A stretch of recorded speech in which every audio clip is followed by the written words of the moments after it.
नमस्कार। देखिए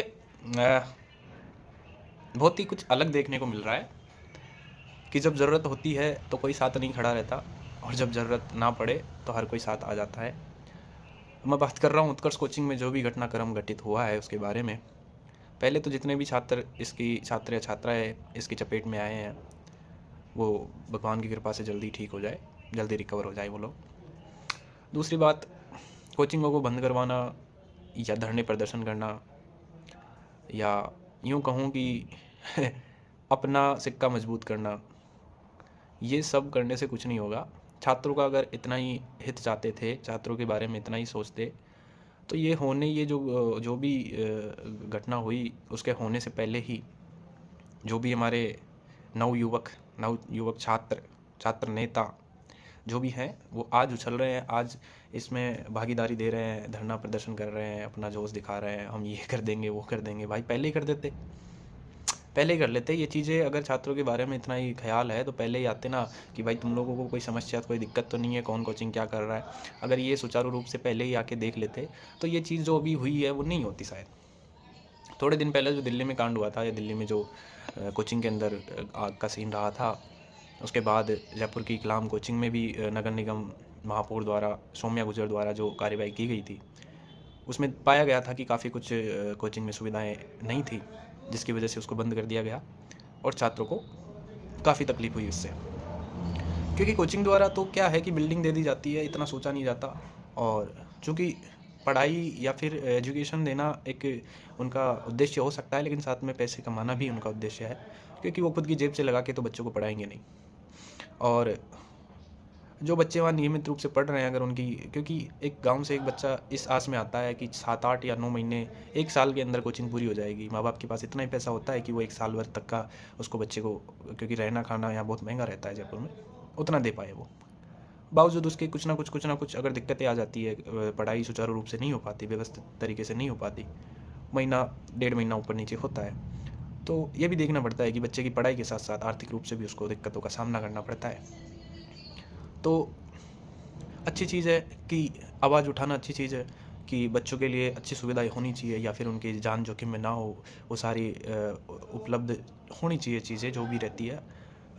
इमरजेंसी जो भी टूल किट होते हैं वो रहने चाहिए। बट साथ में ही ये देखा जाता है कि जब भी ऐसा कोई घटनाक्रम होते हैं, छात्र नेता उठ के आते हैं और अपना तवे पे अपनी रोटियां सेक के चले जाते हैं। अभी भी यही होगा, क्योंकि चुनाव नज़दीक हैं या हो सकते हैं। क्योंकि मैंने तो आज से पहले कभी भी इन लोगों को, इन कोचिंग वाले बच्चों के लिए आवाज़ उठाते कभी नहीं देखा। ना कभी बोलते देखा है, ना कभी सवाल खड़े करते देखा है कि कोचिंगों में क्या चल रहा है। आज अचानक से जब ये चीज़ होती है, ये लोग आपके साथ में खड़े हो जाते हैं कि हम लोग आपके लिए ये वो। भाई पहले ही कर लेते ना, कर रहे हो भी, बहुत बहुत आभारी। हम लोग कर रहे हो, साथ दे रहे हो।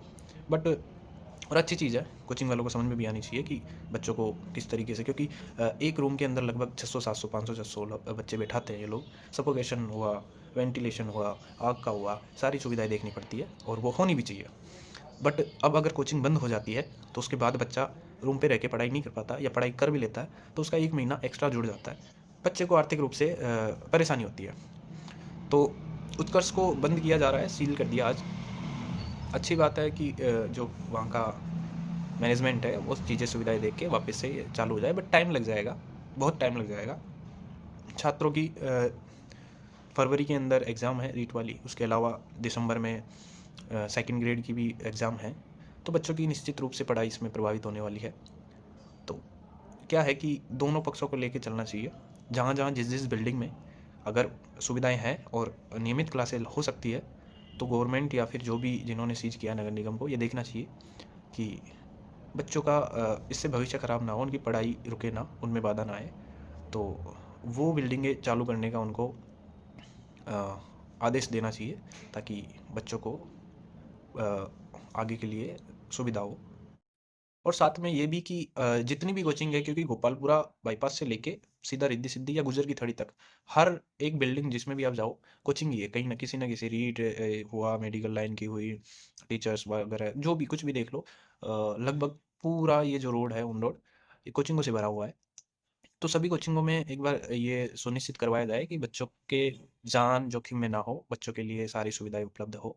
और साथ में ये भी हो कि ये बंद करना अगर उपाय है तो केवल वही बिल्डिंगें बंद हो जहाँ पे ये सुविधाएँ नहीं है। बाकी कोचिंगें या उस कोचिंग की अन्य बिल्डिंगें सुचारू रूप से चलती रहे। और छात्र नेता जो अभी साथ में है, मैं चाहता हूँ ये भी अपनी आवाज़ बुलंद करे और मेरी बात इन तक पहुँच जाए, ताकि ये बात इन लोगों को समझ में भी आए। आगे भी ये लोग ध्यान रखें, बाकी कोचिंगों का भी ये लोग एक बार निरीक्षण करके आएँ, देखें।